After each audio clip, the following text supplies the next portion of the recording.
এটা কাদের বাড়ির সামনে আমাকে নামালো? এটা তো মাটির বাড়ি। এটাই আমাদের বাড়ি বউ, আজ থেকে এটা তোমারও বাড়ি। মাটির বাড়ি? আমার বাবা এত বড় লোক, আর জেনে শুনে আমাকে একটা মাটির বাড়িতে পাঠালো?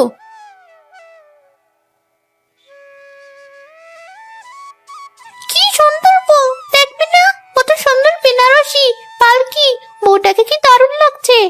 হ্যাঁ, আমরাও একদিন এমন বউ সাজবো। বড় বৌমা, ছোট বৌমাকে নিয়ে ঘরে যাও। শোনো বৌমা, এত অবাক হওয়ার কিছুই নেই। সবকিছু জেনে শুনেই তোমার বাবা তোমাকে এই ঘরে বিয়ে দিয়েছে। বাড়িতে মানুষ বাড়ছে, তুমি ঘরে গিয়ে বিশ্রাম নাও। আজ তো তোমার শরীরের উপরে অনেক ধকল গেছে। এত সময় শরীরের উপরে ধকল গেছে, এবার মনের উপরে যাবে। থাকবো না আমি এখানে, কিছুতেই এ বাড়িতে থাকবো না। মা, সব কথা পরে শুনবো, তুমি ছোট বউয়ের কাছে যাও। বাবা রাজু, ঘরে যা। নতুন বউয়ের কি তেজ! এই লতা, চল আমরা খেলতে যাই। দুদিন পরে যখন রাস্তায় বের হবে তখন ভালো করে দেখে নিব।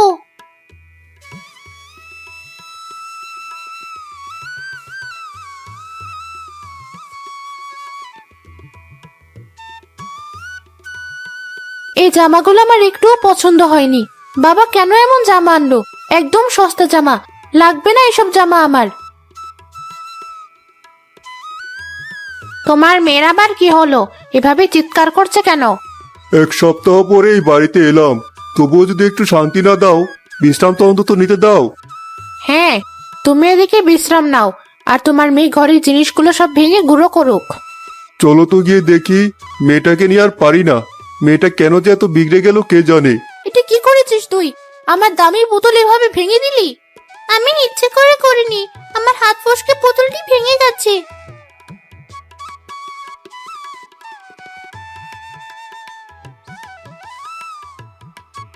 কাজ করতে এসেছো, মেয়েকে নিয়ে আসার কি দরকার? আমার এত দামি পুতুলটি ভেঙে ফেললো, দিবকে কানের নিচে একটা চড়। যত সব ছোট লোক। ছোট মানুষ ভুল করে ফেলেছে মা, তুমি রেগো না। দরকার হলে আমার মাইনে থেকে টাকা কেটে নিও। জরিনা, এসো এখান থেকে। এখানে দাঁড়িয়ে আর কথা বাড়িও না।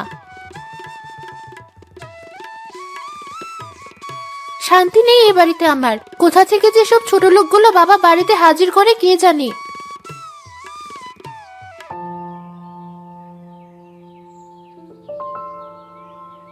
সবই তো শুনলাম, দিন যত যাচ্ছে মেয়েটা কেন জানি খুব অহংকারী হয়ে উঠছে। মেয়েটাকে না হয় এবার বিয়ে দিয়ে দাও, বিয়ের পরে দেখবেও ভালো হয়ে যাবে।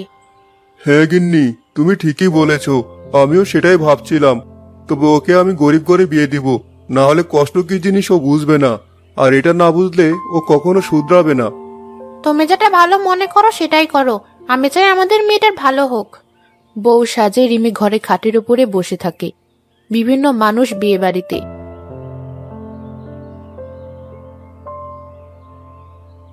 মা রিমি। তোমরা এখানে কেন এসেছো?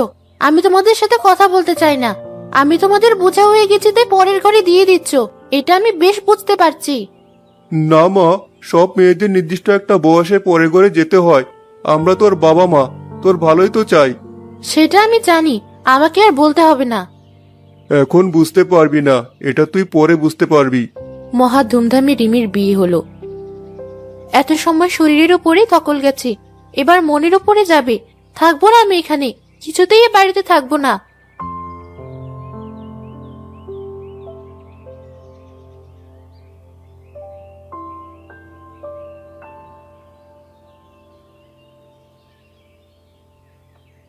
মাটির হলেও ঘরটির ভিতরে ঢোকার সাথে সাথে যেন মনের ভিতরে এক অদ্ভুত শান্তি পেয়েছি, যেমন শান্তি পেতাম আমার মায়ের বুকে।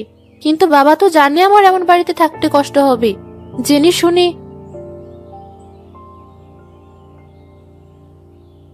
কে? আমি, বোন। আমাকে একটু একা থাকতে দিন, আমার কিছু ভালো লাগছে না। বোন, আজ থেকে এটাই যে তোর ঘর। বিয়ের পর শ্বশুর বাড়ি মেয়েদের আসল বাড়ি। মন থেকে সব চিন্তা ঝেড়ে ফেলে আমাদের সাথে মিশবে, দেখবে খুব ভালো লাগবে। আমার এখন কিচ্ছু শুনতে ভালো লাগছে না, আপনি এখন আসতে পারেন। কিছুদিন এভাবেই পার হলো। নতুন বউ কিছুতেই শ্বশুর বাড়িতে মানিয়ে নিতে পারছিল না। রিমি হাত মুখ ধুয়ে বাইরে থেকে ঘরে যায়। দাঁড়াও বৌমা, এই নাও, এই খাবার কটা মুরগিদের ঘরের ভিতরে দিয়ে এসো। আমি খেতে দিয়ে আসবো? হ্যাঁ, এখানে তো তুমিই আছো, তোমাকেই বলছি।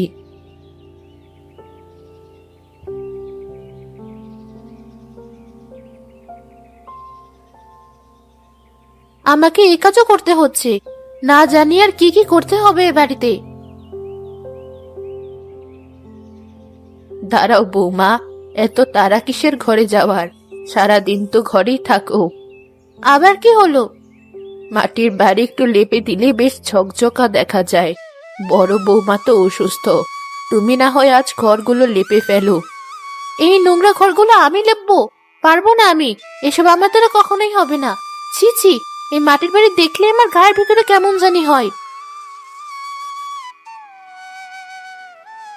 সব অহংকারের পতন একদিন হবে, তোমাকে তো ভালো হতেই হবে ছোট বৌমা। রিমি, রিমি একটু এদিকে আয়। এই রিমি, এদের জন্য কোনো সময় একটু শান্তিতে বসে থাকতে পারি না, কি করতে এত ডাকে কে জানে। কি হয়েছে, এত ডাকছো কেন?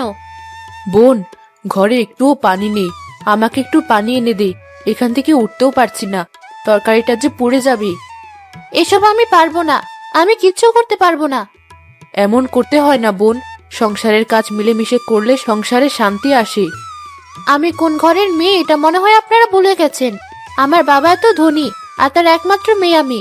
দরকার হলে বাড়িতে কাজের মানুষ রেখে দিন, তবুও আমাকে কাজের কথা বলবেন না। আমরা গরিব মানুষ, আমাদের কি আর কাজের মানুষ রাখার সামর্থ্য আছে? সেটা আপনাদের ইচ্ছে, আমার বলার কথা আমি বলে দিলাম। বৌমা, তুমি কোন ঘরের মেয়ে ছিলে এটা বড় কথা না, বড় কথা হলো তুমি এখন কোন ঘরে এসেছো। তোমার বাপের বাড়ি কি ছিল কি না ছিল সেসব কথা এখানে বলবে না। ছোট লোকেদের ছোট লোকের কথাই মুখে আসে, বাড়ি ঘরের এই অবস্থা, তাদের আবার বড় বড় কথা। আপনি আমাকে মারলেন? এত বড় সাহস আপনার? আমি আজই চলে যাবো এই বাড়ি থেকে, কিছুতেই আর এ বাড়িতে থাকবো না। এটা আপনি কি করলেন মা? ও যদি সত্যি সত্যি চলে যায়? গেলে যাক, যেটা করেছি বেশ করেছি।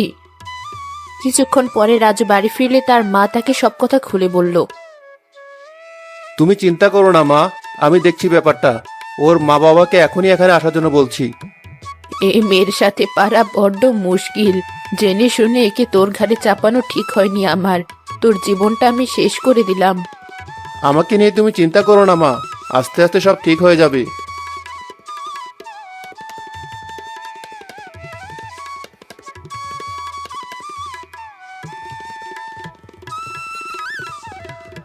সবই তো শুনলেন বিয়ান, এবার আপনারাই বলুন এই বউ নিয়ে কি করব। আপনার কথা রাখতে গিয়ে তো আর আমার ছেলের জীবন নষ্ট করতে পারি না। হ্যাঁ, তা তো ঠিকই কথা। শোন রিমি, তোকে যখন বিয়ে দিয়েছি, এই বাড়ি তোর নিজের বাড়ি, এদের সবাইকে তুই আপন করে নে মা। না, আমি এখানে কিছুতেই থাকবো না। তুমি জেনে শুনে আমাকে এমন ঘরে বিয়ে দিয়েছো। দেখো তো, এমন মাটির ঘরে থাকা যায়? আমার এই ঘরে থাকতে গায়ের ভিতরে ঘিন ঘিন করে। এরা গরিব হলেও এদের মনটা অনেক বড় মা, তুই এদের সাথে মানিয়ে চল, দেখবি এই ঘরে তো শান্তির অভাব হবে না। থাকবো না যখন বলেছি, আমি কিছুতেই থাকবো না এমন ছোট লোকদের সাথে। শোনো, তোমাকে একটা কথা বলি, এবার যদি এই মেয়েকে আমার বাড়ি নিয়ে যাও, তবে আমি আর তোমার বাড়িতে থাকবো না। কি অলক্ষণে অপয়া, হিংসুটে আর অহংকারী মেয়ে। ও আজ যাবে, আমি কালই তোমার বাড়ি থেকে সারা জীবনের জন্য বিদায় নেব। শুনলি তো, তোর জন্য তো আর আমার সংসার নষ্ট করতে পারি না। এখানে তুই থাকলে থাক, না থাকলে আমার বাড়ি তো কোনো জায়গা নেই। তোর যেখানে ইচ্ছা তুই সেখানে যা। বাবা, আমি আর কিছু শুনতে চাচ্ছি না। গিন্নি, চলো এখান থেকে।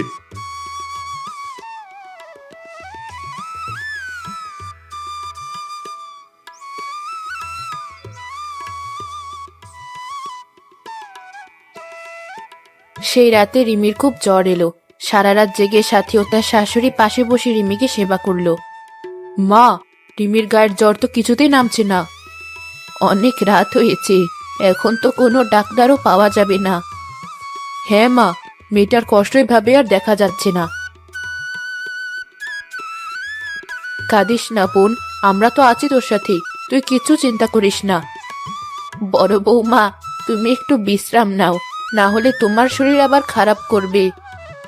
না মা, একে এমন অবস্থায় রেখে আমি কি ঘুমাতে পারি? আপনি একটু বিশ্রাম নিন, আমি ওর পাশে বসছি। সকাল হলে রাজুকে ডাক্তারের কাছে পাঠিয়ে দেব।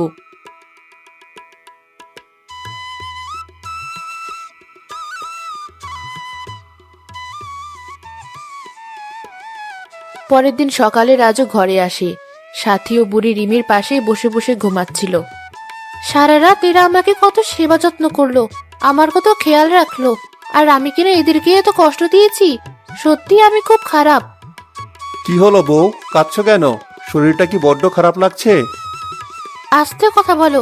সারা রাত মা আর বোন ঘুমায়নি, একটু আগে ঘুমালো। কি হয়েছে বোন, কিছু লাগবে তোর? উঠে বসলি কেন? খারাপ লাগছে মা তোমার, কিছু খাবে? মা, আপনি আমাকে ক্ষমা করে দিন, আমি অনেক অন্যায় করে ফেলেছি আপনাদের সাথে। আমি অসুস্থ না হলে বুঝতেই পারতাম না আপনারা কত ভালো, আমাকে কত ভালোবাসেন। তোমরা তো আমার মেয়ে, সন্তানদের প্রতি কি মায়ের কোনো রাগ অভিমান থাকে? বোন, অনেক বড় বড় কথা বলেছি তোমাকে, কত খারাপ ব্যবহার করেছি। আমার কথায় কষ্ট পেও না। মা মারা যাওয়ার পরে ছোট থেকে একা থাকতে থাকতে কেমন বেপরোয়া হয়ে গেছি। তুই তো আমার ছোট বোন, ছোট বোনদের প্রতি বড় বোনদের কোনো অভিযোগ থাকে না।